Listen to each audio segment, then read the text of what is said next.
और इसके चक्कर में एक दिन ऐसा होगा पकड़ेगा और इसके साथ साथ हम भी पकड़े जाएंगे और बहुत दंड मिलेगा इसके साथ साथ। और जैसे ही महाराज ऐसा विचार किया कि इसको एक ना एक दिन तो मारा ही जाना है, राजा पकड़ेगा तो मारेगा तो जरूर, तो क्यों ना इस धन की रक्षा के लिए हम ही इसे मार दें। महाराज उन वेश्याओं ने आधी अर्धरात्रि में महाराज धुंधकारी को एक बिस्तर पर बांधा और बांध करके फांसी लगाना चाहा महाराज रस्सी कस के, लेकिन तो भी नहीं मरा। सोई महाराज दहकते हुए अंगारे उठाए और उठा करके धुंधकारी के मुंह में डाल दिए। महाराज अग्नि की प्रचंड ज्वाला के कारण महाराज धुंधकारी ने भी अपने शरीर और पांचों वेश्याएं जो भी कुछ धन था महाराज सब समेट करके सब भाग गई महाराज। और धुंधकारी को बोले उसी के घर में बीच आंगन में गाड़ के चली गई, बीच आंगन में दफना दिया महाराज धुंधकारी।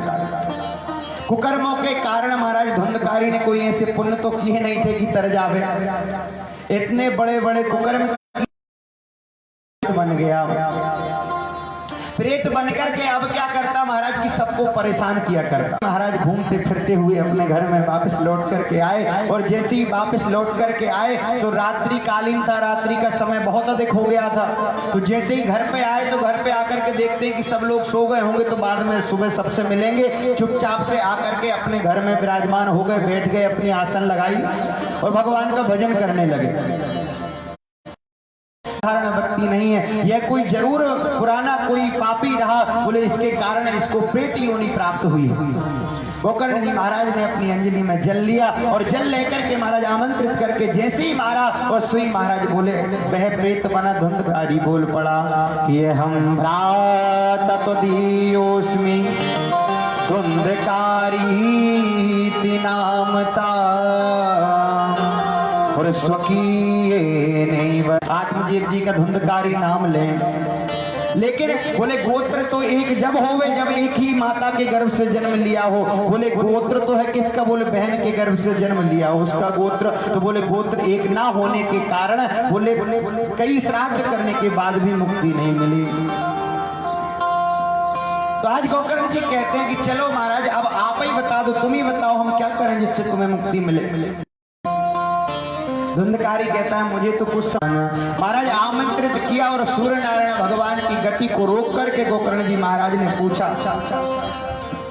कि ऐसा कोई उपाय बताओ जिससे हमारे धुंधकारी जो हैं बोले इनको प्रेत योनि से मुक्ति मिले। सोई महाराज आज भुवन भास्कर सूर्य नारायण भगवान ने बताया कि महाराज श्रीमद् भागवत से बढ़कर के बोले आपके धुंधकारी की मुक्ति का दूसरा। कहते हैं आश्चर्य तो तब हुआ बोले जब पहले दिन की कथा का विश्राम हुआ। तो ही बोले वह जो बांस था बोले वह तड़ तड़ करके फट गया, एक बांस की ग्रंथि फट गई,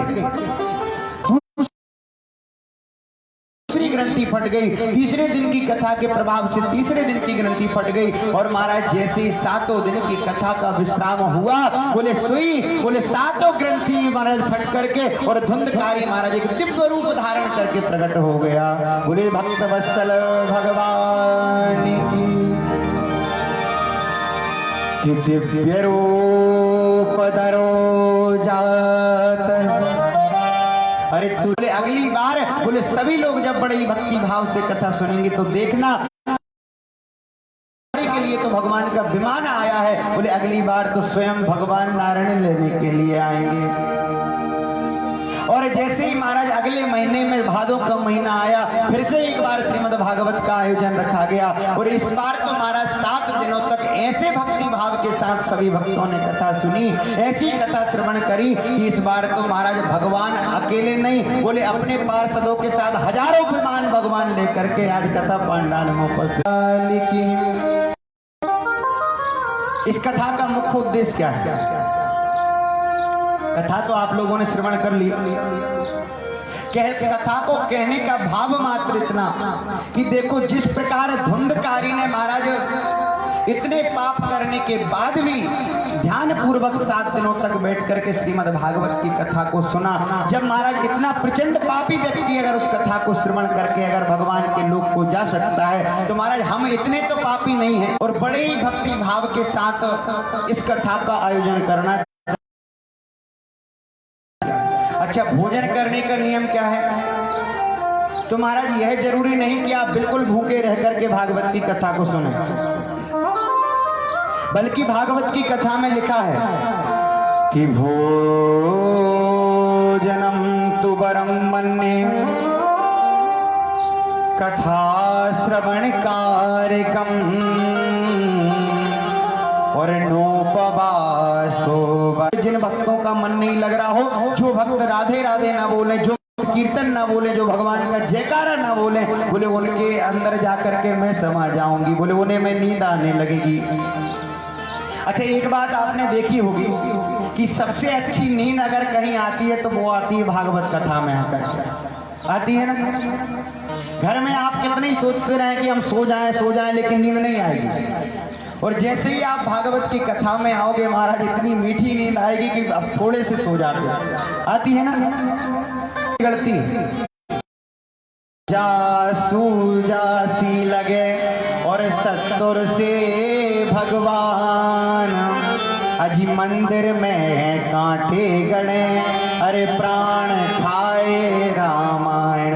एक वृंदावन के संत कहा करते, बोले उन व्यक्तियों की ऐसी दशा होती, बोले पूजा अगर कोई कर रहा हो और उनसे अगर धोखे से कह दिया जाए कि तुम पूजा कर लो, तो मान लो किसी ने सुई डुबो दी, भगवान बिल्कुल शत्रु की तरह लगते हैं। और भजन एक बार